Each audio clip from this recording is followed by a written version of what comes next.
میں نے پہلے پیکٹ کو دیکھا اور پھر غصے سے اس کی آنکھوں میں آنکھیں ڈال کر دیکھا، لیکن بولا کچھ نہیں، اور پھر منہ دوسری طرف پھیر لیا۔ پیکٹ بھی اس کے ہاتھ سے نہیں لیا تھا۔ عید کے دن ہر کوئی خوش ہوتا ہے سوائے شیطان کے۔ وہ دوبارہ سے اپنی سیٹ پر بیٹھتے ہوئے بولا، تم مجھے شیطان کہہ رہے ہو؟ میں فوراً آپ سے تم پر آ گئی۔ میں نے ایسا تو کچھ نہیں کہا، بس بچپن میں سنا تھا کہ عید کے دن شیطان کچھ نہیں کھاتا، روزہ رکھتا ہے۔ آپ نے حلوہ نہیں کھایا تو وہ اپنا جملہ ادھورا چھوڑ کر اپنے موبائل کی طرف متوجہ ہوا۔ تو تھوڑی دیر بعد مجھے اس کی بات کا مطلب سمجھ آیا۔ میں نے اماں کے ہاتھ سے حلوہ کا ڈبہ لیا اور کھانا شروع کر دیا، صرف یہ دکھانے کے لیے کہ نہ میں شیطان ہوں اور نہ آج میرا روزہ ہے۔ یہ تھی تو بچگانہ حرکت، لیکن پتہ نہیں کیوں اب میرا دل بھی بچہ بننے کو چاہ رہا تھا۔ تھوڑی دیر پہلے تک جو میں اماں اور اس لڑکے کی باتوں سے بیزار تھی، اب انہی سے لطف اندوز ہونے لگی تھی، لیکن شکل سے ظاہر نہیں کر رہی تھی۔ آنٹی، آپ کو دیکھ کر لگتا ہے کہ آپ جوانی میں بہت خوبصورت رہی ہوں گی، پتہ نہیں آپ کے بچے کس پر گئے ہیں۔ اس لڑکے نے شرارتی انداز میں میری طرف دیکھے بغیر ہی کہا تو میں چونک گئی۔ بات کا دوسرا مطلب لیا جائے تو وہ یہ کہنا چاہ رہا تھا کہ امی خوبصورت ہے اور ہم نہیں۔ میں نے پہلے تو کچھ بولنے کے لیے منہ کھولا، پھر ضبط کر گئی اور خاموش رہی۔ تھوڑی دیر یوں ہی سوچتی رہی، پھر اٹھ کر بوگی کے دروازے کی جانب چل پڑی، جہاں سے کھلی فضا کو محسوس کیا جا سکتا تھا۔ سورج نے آسمان سے اپنی چادر کھینچ لی تو اندھیرا پر پھیلائے ہر شے کو ڈھانپ گیا۔ حسین رات کا منظر بہت دل فریب تھا۔ اچانک میری نظر سامنے نصب آئینے پر پڑی تو میں آئینے کے قریب آئی اور اپنا عکس دیکھنے لگی۔ مجھ کو کچھ دیر پہلے اس لڑکے کی کہی ہوئی بات یاد آئی تو میں پریشان ہو کر غور سے اپنے نقوش دیکھنے لگی۔ اتنی حسین تو ہوں میں نے اپنے چہرے کا جائزہ لیتے ہوئے ہلکی سی آواز میں کہا، تو وہ لڑکا کسی بوتل کے جن کی طرح نمودار ہوا، جی بہت حسین ہے آپ۔ اس نے بالکل میرے کان کے قریب سرگوشی کی تو میں اچھل پڑی۔ دیکھا تو وہ بالکل میرے عقب میں کھڑا تھا اور اس کا چہرہ مجھے اپنے پیچھے آئینے میں دکھائی دیا۔ تم میرے پیچھے یہاں بھی آ گئے؟ میں نے اپنے آپ کو سنبھالتے ہوئے کہا اور اس سے فاصلے پر جا کر کھڑی ہو گئی۔ نہیں، آپ کے پیچھے نہیں، میں تو بس ہوا کھانے آیا تھا۔ وہ دوسری طرف والے دروازے پر جا کر کھڑا ہو گیا اور ٹیک لگائے دونوں ہاتھ سینے پر باندھے باہر دیکھنے لگا۔ تم کو لگتا ہے کہ ہم اکیلی خواتین ہیں، ہمارے ساتھ کوئی مرد نہیں، تو تم ہمیں عجیب و غریب طریقوں سے ہراساں کرنے کی کوشش کر رہے ہو؟ میں نے بہادری کا مظاہرہ کرتے ہوئے اونچی آواز میں کہا، حالانکہ اب مجھے اس لڑکے سے کوئی خوف محسوس نہیں ہو رہا تھا۔ اس مختصر سی ملاقات میں اندازہ ہو گیا تھا کہ وہ ایک خاندانی لڑکا ہے اور بے ضرر ہے۔ ہراساں؟ آپ کو پتہ بھی ہے ہراساں کا مطلب کیا ہوتا ہے؟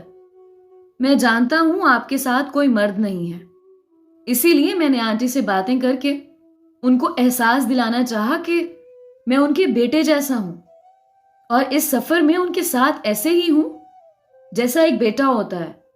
میں اس مختصر سے سفر میں آپ کا محافظ بننا چاہتا ہوں، اور آپ؟